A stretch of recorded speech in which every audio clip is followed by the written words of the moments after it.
Esophageal is staged on a 1 to 4 scale. Stage 1 meaning early stage disease where the cancer is completely confined to the esophagus and has not penetrated the wall of the esophagus. Stage 2 typically meaning that the cancer has penetrated the wall of the esophagus but has not spread elsewhere. Stage 3 implies lymph node spread, and stage 4 implies distant or metastatic spread.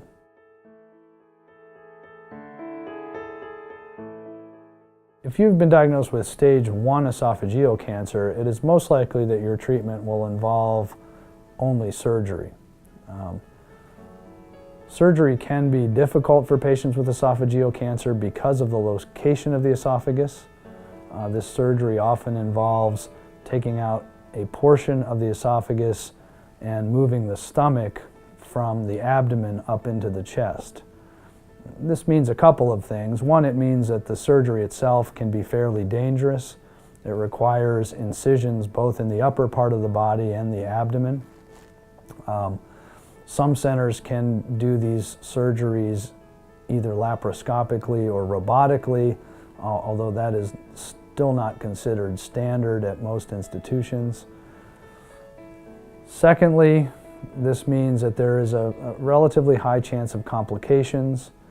And lastly, it means that you would need to get used to eating again after this surgery, because it's difficult for many patients to get used to the fact that their stomach is higher in their body after surgery. And nutrition is often a problem after surgery that needs to be dealt with carefully. That said, if you have stage 1 esophageal cancer, the results of surgery are very good, meaning that the chance of the cancer being cured with surgery alone is relatively high.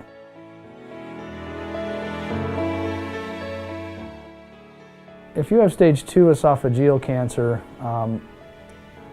there may be several possibilities for how your cancer would be treated, and these will depend on several factors. The first factor is how high or low in the esophagus is the tumor. Tumors that are very high in the esophagus are difficult to treat surgically and may instead be treated with combinations of chemotherapy and radiation. Stage 2 tumors that are lower in the esophagus may be treated with surgery alone, or depending on other factors that your physicians would discuss with you, may be treated with combinations of treatments including surgery, chemotherapy, and radiation. It is most common when radiation and chemotherapy are necessary to give these prior to surgery, or what we call neoadjuvant chemoradiation. This would typically involve about 5 weeks of radiation therapy, usually with weekly or less frequent chemotherapy during the radiation treatments. Radiation treatments happen on a daily basis, although they're typically quite short. Most patients get 5 weeks of radiation Monday through Friday, and typically will get their chemotherapy every Monday during that course. Some patients with stage 2 esophageal cancer will be treated with chemotherapy and radiation alone, and that therapy actually has a similar chance of curing the disease as does surgical therapy. Surgical therapy is difficult because of the location of the esophagus. When a patient has esophageal cancer and has to have a portion of their esophagus removed, typically that means their stomach has to be moved into their chest, that incisions have to be made both in the chest and abdomen, and this results in a relatively difficult recovery and often nutritional issues that need to be paid careful attention to. In fact, a visit with a nutritionist is almost a necessity for patients being treated for esophageal cancer.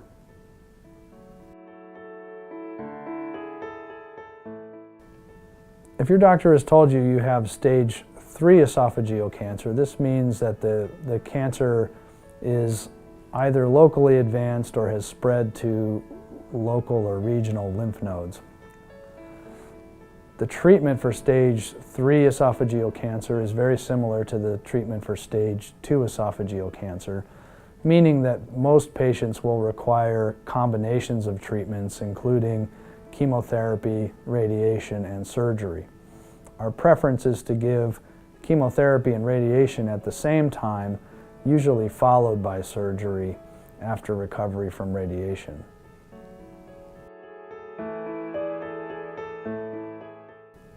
If your doctors have told you you have stage 4 esophageal cancer, it means they've found evidence that the cancer has spread outside the esophagus and the regional lymph nodes to other areas of your body, such as the liver, lymph nodes far away from the esophagus, or elsewhere, such as the lungs or bones. Stage 4 esophageal cancer is difficult to treat and is rarely cured. As such, our goals of treatment are different than they are for stage 2 or 3 esophageal cancer. Our goals in treating stage 4 esophageal cancer are to prolong life and to try to minimize the symptoms caused by the cancer itself. Many patients with stage 4 esophageal cancer also have problems with swallowing and nutrition. Sometimes those problems can be dealt with by chemotherapy alone, which is the principal treatment for stage 4 esophageal cancer. But some patients may need other types of interventions to help them eat better. Those might include things called stents, which are metal devices that can be placed in the esophagus to prop it open so that food can pass. Sometimes lasers are used via endoscopy to open up the esophagus, often in conjunction with stents. Or some patients may have tubes placed through the skin into the stomach or upper part of the intestine to help maintain their nutrition, and we call those feeding tubes. Occasionally, patients with stage 4 esophageal cancer will undergo radiation therapy. Few patients undergo surgery for esophageal cancer because the recovery for esophageal surgery is so long that most often the cancer elsewhere in the body would have progressed before the patient can recover from surgery. Chemotherapy, again, is the main treatment used to accomplish our goals in stage 4 cancer. The chemotherapy drugs that can be used are several. These are often used in combination of 2 or even 3 chemotherapy drugs at the same time, and your doctor will discuss the specifics of those chemotherapy treatments. A fraction of patients with esophageal cancer may also be treated with something called targeted or biologic therapy. A drug called trastuzumab is used for patients whose cancers overexpress a protein called HER2, which is also overexpressed commonly in breast cancer. You should ask your physician if your tumor has been tested for HER2 to see if HER2-based therapy would be added to chemotherapy. It's important to understand that HER2-based therapy by itself cannot be used for esophageal cancer, but can help chemotherapy to better attack the tumor in this case.